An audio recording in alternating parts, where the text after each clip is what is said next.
ဖြူဖြူကြော်သိန်းကိုကျွန်တော်အရန်ကြိုက်တယ် ဟာတားရဲ့မိသားဖချင်းမဟုတ်လို့လားမသိဘူးဘယ်နဲ့မှလည်းတော်တော်တူတယ်ဖြူဖြူကျော်သိန်းကိုကျွန်တော်လည်းကြိုက်တယ် ဖြူဖြူကြော်သိန်းကိုကျွန်တော်အရန်ကြိုက်တာ ဖြူဖြူကျော်သိန်းရဲ့ခလေးစီ ခလေးစီ100 900ခလေးစီ ခလေးစီ ဖြူဖြူကြော်သိန်းကိုကျွန်တော်အရန်ကြိုက်တာဘာလို့ကြိုက်လဲသိလား မသိဘူးလေ ဖြူဖြူကြော်သိန်းကလေတချင်းတပုတ်ဆိုရင်ဘတော်မှဖြစ်ကလဆန်မဆိုး ဘလို့ဆိုလို့တော့ ဖြူဖြူကြော်သိန်းတချင်းဆိုရင်ကြည့်လိုက်ပါသူ့ရဲ့မျက်နှာ expression body language vocal position အကုန်ပါတယ် အဲ့တော့အမှန်ပဲ ကျွန်တော်လေဖြူဖြူကြော်သိန်းကိုကြိုက်လုံးလို့ဖြူဖြူကြော်သိန်းတချင်းတပုတ်ကိုဖြူဖြူကြော်သိန်းပုံစံအတိုင်းတပုံစံနဲ့တူအောင်ကျွန်တော်ဆိုပြမယ် အဲ့တော့မဖြစ်နိုင်ဘူးဖြူဖြူကျော်သိန်းကမင်းကလေးမင်းကယောက်ျားလေးဘလို့မှမတူနိုင် ဖြူဖြူကြော်သိန်းကိုအရန်ကြိုက်တာဖြူဖြူကြော်သိန်းပုံစံအတိုင်းဖြူဖြူကြော်သိန်းရဲ့အပန်းအောင်မျက်နှာကိုခန္ဓာကိုယ်တူအောင်ကျွန်တော်ဆိုပြမယ် မရှုံဘူးကွာကြည့်မယ် တကယ်လို့ကျွန်တော်ကဖြူဖြူကြော်သိန်းနဲ့တူရင်ကျွန်တော်ပြိတ္တကြီးကကျွန်တော်လက်ခုပ်လေးတော့ဒီပိတ်နော်မဆိုသေးဘူးဘာလို့ရှောက်ကြည့်လားမဆိုပြရသေးဘူး တက်တူပါလိုက်ငါလားနောက်တော့နေဦးလေ အမေ အဲ့မနေကမဆိုနေကမလားအဲ့လိုလိုက်လာတော့ ဟာအဖေမအေးကိုအဲ့လိုပြန်မပြောနဲ့မြေမျိုးတတ်တယ် မိသားမိုးပေးနော်မေး တကယ်ဖြူဖြူကြော်သိန်းပုံစံအတိုင်းတပုံစံနဲ့တူအောင်ကျွန်တော်ဆိုပြမယ်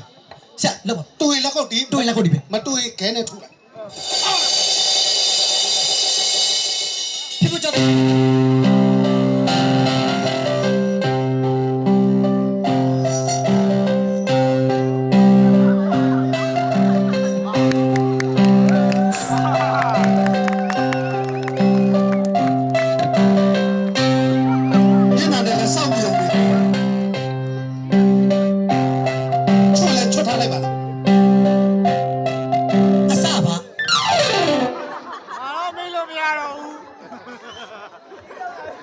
အစမင်းမေရှိမှာပျောက်သွားတာကွာသူ့သွားပေးသွား sorry မေးပါဆက်လောက်ဖြူဖြူကြော်သိန်းဖြူဖြူကြော်သိန်း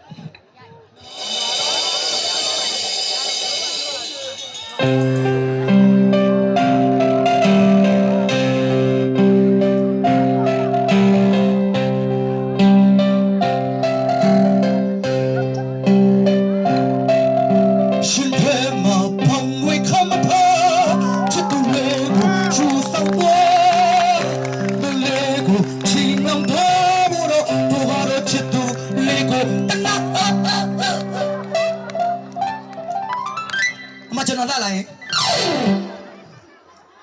Honey